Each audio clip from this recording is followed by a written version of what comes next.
All right.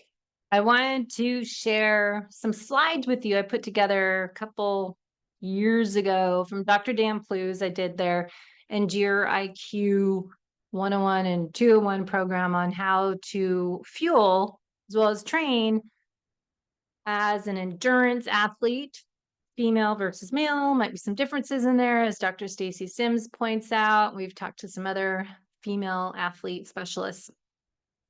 Listen and learn more on the YouTube channel to find our previous videos on this topic, including my own rabbit holes and interviews with the experts. Now, I want to share some information on how to fuel for a race, and nothing new race day. Let's go through and show you. Let me get the full slide. Let's see, where's that button? Current slide. Okay. Race day, when you are doing an endurance event, so say 70.3 or half Ironman, when you're doing, say, a sprint race as a 10K race or a sprint triathlon, limited distance triathlon, you will be burning a lot more carbohydrates, right? You're racing at higher heart rates if you're racing. If you're just trying to finish, this is going to be totally different. If you are trying to compete in your age group, as I always love to do when I was able to race, I can't race anymore for various reasons, but we want to look at fueling and training. And S Fuels has an updated guide, but they have some great information on their website and great handouts I always give my clients. I really love S Fuels' new system of matching your intensity with and fueling together. So it's called Zone 1, or not Zone 1, but Zone 2. And then they have Zone 4 and Zone 5 fueling system now. They have some great charts. If you are typically a lower carb day-to-day athlete, have that low carb lifestyle, you focus on protein and healthy fats and strategic carb timing. Remember, we're not about no carbs. It's about healthy nature's carbs as safe starches. We talk about resistant starches, cooked and cooled rice. I like having a sweet potato. My husband makes really good sweet potato fries, wedgies cooked in bacon fat. And then I don't like rice, but some people love cooked and cooled rice. And then there's other options as berries. I'm into frozen berries lately because it's summer and I try to just eat locally, but they are really good, frozen berries. Now, this is S Fuels. Train is now option is called Zone 2. And then there's their Race Plus race gel that they had in the past for more anaerobic. Now it's called Zone 2, reformulated, slightly different. And then there's their other fuel source that's called the Zone 4 and then Zone 5. That is an option. I just wanted to share that with you. And also their suggestions on racing versus training might be a little different. Training, we're training mostly in Zone 2. You're training your body to be getting faster and faster at those lower heart rates where you can oxidize fat for fuel. Racing and competing rules from Leighton and their team, S Fuels, and Dr. Dan Plews is on the board. Do not consume insulin triggering foods as grains, starches, simple sugars, large amounts of dairy on race morning. Target low carb cereals. That cereals are not really good, but S Fuels makes a nice option. But most all cereals are not good options. Eggs, if you can tolerate eggs, coffee, tea, low carb fruits as berries, or there's, as I said, S Fuels makes a Life Bar. There's S Fuels Train, and you can use that as a pre-race meal, as well as if you like UCAN, they have their kind of slow release fuel source as well that you could do before a race. Rule number 2, complete the first 30, 60 minutes of the race with no intake of sugar carbs if you're doing a 70.3. S Fuels Train is for more hydration electrolyte support in the first 30, 60 minutes of race. It's called now Zone 2. Begin S Fuels race or their Zone 4 after 30, 60 minutes of racing when you're doing competing or high intensity training. That's S Fuels recommendations. On race day, they have their S Fuels Primed, which I really love, as B vitamins in it and L-carnitine to help oxidize fat. And they have green teas, the caffeine in it. and I need to order more. I really like that. And I'm so high maintenance. I have to really test things out and make sure I don't get a headache, which my body tells me literally 5 seconds if that works or not. So what S Fuels is working on, the fat burning energy source, fat oxidation.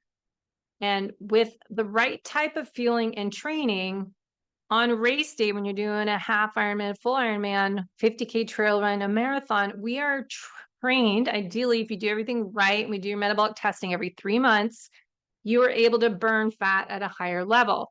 So enabling higher fat oxidation, they say during high intensity racing, athletes burn less glycogen. So you have more of that glycogen sparing effect and reduce risk of those common, for most other athletes that are high carb, GI distress from the simple sugars as sucrose, which is fructose and glucose together, or just fructose on its own. So you have to be careful if you're just doing fructose that you don't have stomach GI stress.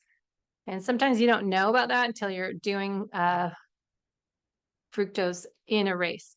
Train and test your fuel water dosage requirements.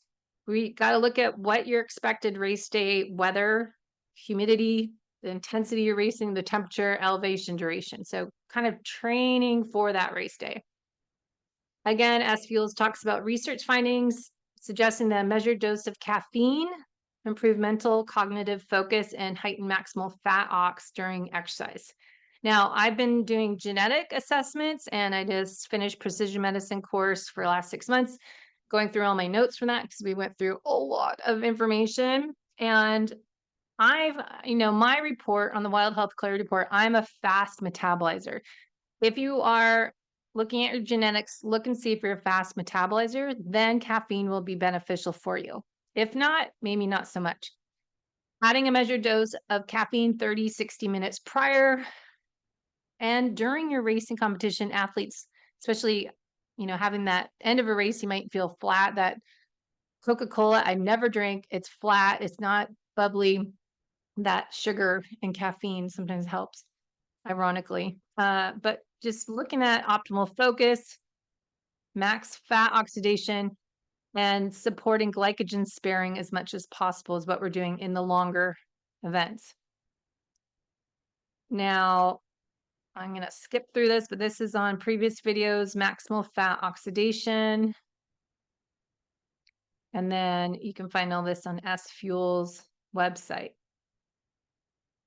Now, Ketone IQ, I just did an Instagram live on Coach Debbie Potts' Instagram site, and I found this research interesting, taking the ketone shot during a race, and they have new little gel packets for ketones. So if you are doing a longer distance or more adventure racing that requires more brain focus, or a bike race, I think this would come in handy, as well as post-workout and before bed. Okay, so matching your fueling and training and looking at how to do this before a race. Dr. Dan Plews talks about top athletes took in some carbohydrates, fat adapted athlete training low, racing high approach. Remember, everyone is unique. Test your fueling and performance plan. Lack of carb intake while racing can decrease performance. So that's a really key part that we get so afraid, people in the low carb keto space, avoiding carbohydrates. They want to stay in ketosis. That does not work if you're trying to race.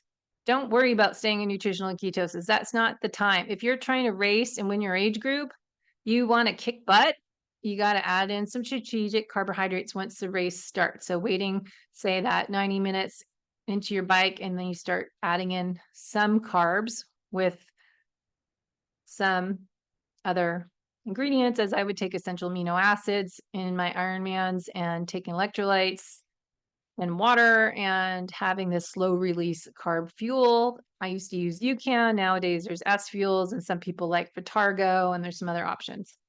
Now, testing your fat oxidation values, that's what I do with Pinoy metabolic testing. So find someone near you or come visit me and do testing in Del Mar, Solana Beach, North San Diego.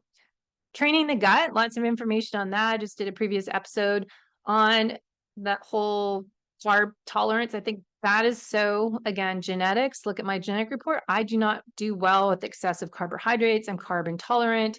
By genetics, I'm prone to type 2 diabetes. And by the way, I have all the FTO obesity genes. So that's probably, as I said the other day, why I struggle with not being my ideal body weight. It's a lot more work for me than other people I just know are trying to keep on weight. So we want to look at each person as individual. All right, tapering for a race. This is what I said I would be doing today. Training, race drink, and race plus. That's example the old S fuels. Race day, that's me in a picture. Hi, that's back when I raced in my Mark Allen kit. Nothing new race day. Now, let me move my little Zoom controller things blocking my screen. If you are fat adapted athlete, gradually increase your carbs pre-race. Gradually, it's not carb loading as traditional athletes would do that are high carb eaters. We're just saying 3 days before a big endurance event, maybe not so much a sprint or Olympic, but you're going a half Ironman, we want to add in from your typical meal, add in 50 grams in the evening. And then 2 days before a race, maybe your standard, you eat about 100, 130 grams a day. So remember, previous videos I've gone over how to figure out your sweet spot. So say you're doing 100, 130 grams of carbs, nature's carbs, day-to-day training. Now, before a race, you're going to take, say, your 100 grams, and 3 days before your race, you'll go to 150 grams. And then 2 days before the race, so your race is Sunday, Thursday, you add in 50 grams, and then Friday, you go up to 200 grams total. And then the day before the race, 200 grams. Now, this is so much lower than old school, high carb loading people. So remember, it's just adding, as I was just talking to my client, a little more resistant starch, adds that cooked and cooled rice if that works for you. I don't do well with the rice. I think part of it, I eat rice way too much and pasta in college. And I think that and beer, I'll never, I can't eat it all or drink. So I don't do well with rice, but I love to have, as I said, the potatoes. Neil makes these really good little potatoes and cooks them and then smashes them with the smash burger thing and then cooks them again so they're crispy. And you cook them in good healthy fat as bacon fat or put some butter on them and sea salt. Ooh, those are good. Strategic carb timing, training low, race high. Now, train low, race high method, you train your gut for race day. Depending on your race goal, is to finish again, or you're trying to race. Like I want to win my age group if I'm racing. That's why partially I'm not motivated to race because I don't want to just waste money and I've just to do a race to do it. I don't need to do that anymore. I've done a zillion races and the cost of races these days are so much. So I want to do a race and do well if I'm going to do it. Depends on your race goals. Some males, they might burn. This is from Dan Plu's Info and Endure IQ. 300 to 450 calories an hour on bike. How many calories on the run versus females? And this is where we can guesstimate where you'd be burning on a bike test and treadmill test. Race taper plan, 3 weeks out to 1 week. We start decreasing your volume, 50%, keeping your normal intensity, testing fuel plan on key training sessions, and again, nothing new race day. So Dan Plews before his Ironman, remember, there's spelling error in here. Ironman is not 2 N's. He won top age group Ironman Hawaii. You know, he just did New Zealand last year and won overall. So he has figured it out for him and a male. But he also trains other athletes that are females that I know of, one that's here locally, Rachel. Now, Mondays, I am swim course, bikes. You can look at that example for taper for Ironman. Usually take some rest. I need more recovery time. If you look at my genetics, my clarity report I've gone over, I need probably 2 days. So typically, even when I was training with Mark Allen, I'd have, say, Friday and Wednesday would be off, or maybe I just do a short swim, just shake it out. So Wednesday, even Dan does that 30-minute swim and a bike spin an hour, just super easy, just flush it out. Now taper, increase daily carb intake. We went over that just up to say 100 up to 200 grams, 2.5 days before. Race day morning, avoid foods that spike insulin and inhibit fat burning as super starch and top off with liver glycogen stores. Now, that's what I was just telling someone that I'm curious for women. I just heard Stacey Sims say on Huberman podcast about women don't tap into the liver glycogen in muscle, but overnight, I think we all deplete the liver glycogen storage. And women, that's why we need to eat a little something first before a workout so we can tap into the muscle glycogen stores and start oxidizing fat. So women and men are different, and it's confusing. Race with some carbs if competitive over that 1-2 zone. So you're doing top of zone 2, bottom of zone 3.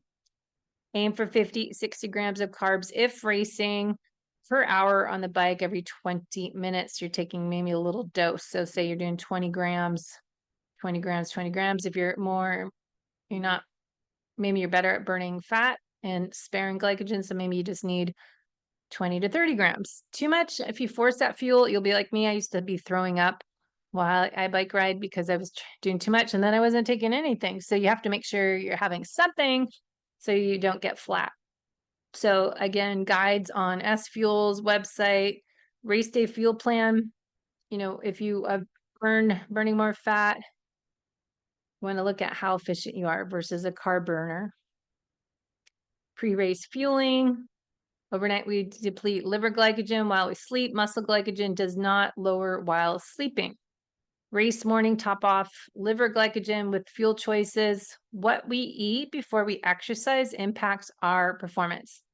If we eat a normal, quote unquote, glucose meal, pre-race shuts down fat metabolism and increases your glucose and your insulin, right? So we want to, the first hour of exercise, burning muscle glycogen fuel beginning the race. So we want to make sure we choose low glycemic food so we don't stop fat oxidation beginning a race, especially if it's an Ironman distance. I think when you're doing an Olympic distance sprint race, you're burning carbs pretty much majority of the race if you're racing. Low glycemic foods, pre-race meals, so you're not increasing insulin, right? So maybe it's some yummy avocado toast on gluten-free bread. Maybe you can get some good fermented sourdough bread locally, mash it up and have egg. But I have to eat something like that would be if I had an egg, protein 2 to 3 hours before a race. So it takes me a long time to break things down.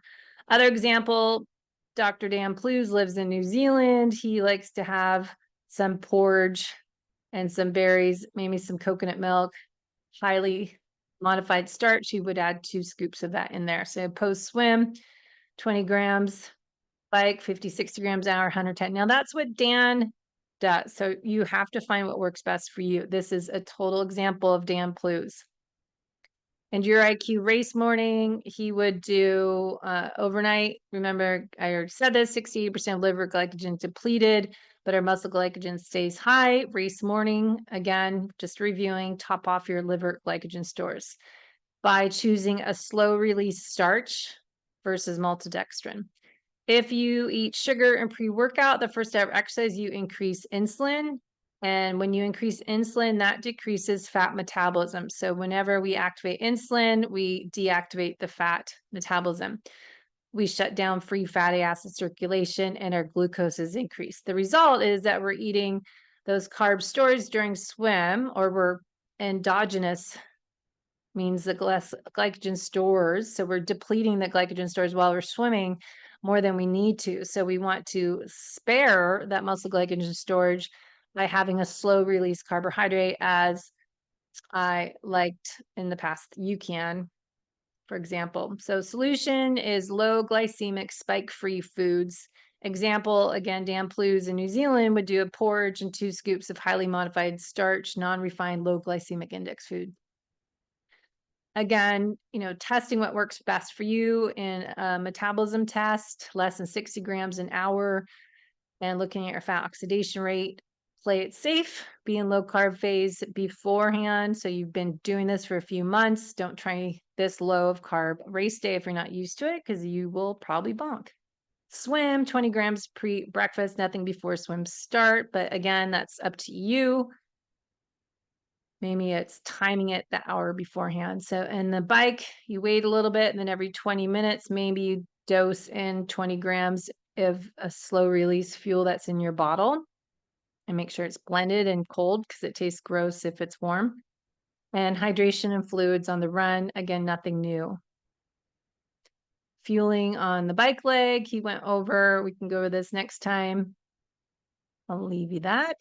And then post recovery, we want to look at recovery fuel source because you have to remember when we're exercising. That's why I'm trying Laird's Reds today with some whey protein powder and creatine in my shaker bottle because we have increased oxidative stress I've been going over. We have increased inflammatory mediators, increased muscle tissue injury, increase in cortisol, which is correlated to increase in sympathetic nervous system response. So we have to really be careful. And if you know my story of adrenal exhaustion is kind of the cellular dysfunction, metabolic chaos. We have decreased immune resistance. So we're going to get sick more often, gut integrity. So we're going to get leaky gut. We have decreased ability to be more parasympathetic nervous response and decreased heart rate variability. So recovery is super important for athletes during these endurance events. And the more you race, the more you do hard training, you're creating more oxidative stress. So we want to look at what goes up and we're going to bring it down. So that sympathetic overdrive, cortisol, muscle breakdown, inflammation. I just am putting together cellular aging inflammation podcast. Immune resistance, your parasympathetic tone, HRV, leaky gut. So what do we do about it? Post-workout, get that grass-fed whey protein. I've been using Keon because they have unsweetened and it doesn't taste gross mixed with water. It just kind of tastes like whey as it is. There's no flavor. So recovery, muscle damage, connective tissue. We want to protect oxidative stress damage. So we want to do something about that. And then we want to work on our HPA axis, that increase in cortisol and our heart rate variability and our thyroid, everything is connected with that HP, hypothalamus pituitary connection. So work on the whey protein isolate, polyphenols, having some fiber as psyllium husk into your protein, vitamin C with iron helps get the iron level. I know I just did my labs, my iron's still really low, more anemic. L-glutamine helps with the gut health, gut wall lining, mucosal barrier repair, collagen with vitamin C, quality proteins, eggs, whey, cold fish, and some others, red meat, of course. Vitamin C as papaya, strawberries, blueberries, broccolis, and bell pepper. And then avoid high sugar refined carbs that you'll find usually at the finish line. So peak performance tips, more on my website, Fueling and Training for the Low Carb Athlete, and figure out what you can do. Look on the S Fuels training guide, talking about GLUT4, getting nitric oxide boost. I've been doing a nitric oxide tablet pre-workout. It's pretty amazing. It's more direct even than beets because beets, I heard on an interview just now last week, is Huberman talk about nitric oxide and beets don't always have the same amount of nitric oxide because how they're grown. And so taking a direct nitric oxide tablet and suck on this lozenge before workout really is more effective, I think. So test and not guess. If you want to know, getting your blood chemistry panel, we want to look at your gut test, your Dutch hormone test, head to debbiepotts.net and let's do a free discovery call to learn more how you can get started and avoid those internal sources of chronic stress that are impacting your hormones, your immune system, digestion, detox, energy production, and your nervous system. So we want to manage what we can by measuring it with the functional lab testing and your heart rate variability and other metrics you connect day to day. So check out the website and how to be fit and healthy from the inside out. And I'm here to help as this is my purpose, passion, and I'm on a mission to keep this up. So thanks for joining me today. We'll talk soon. Reach out and we'll set up a discovery call.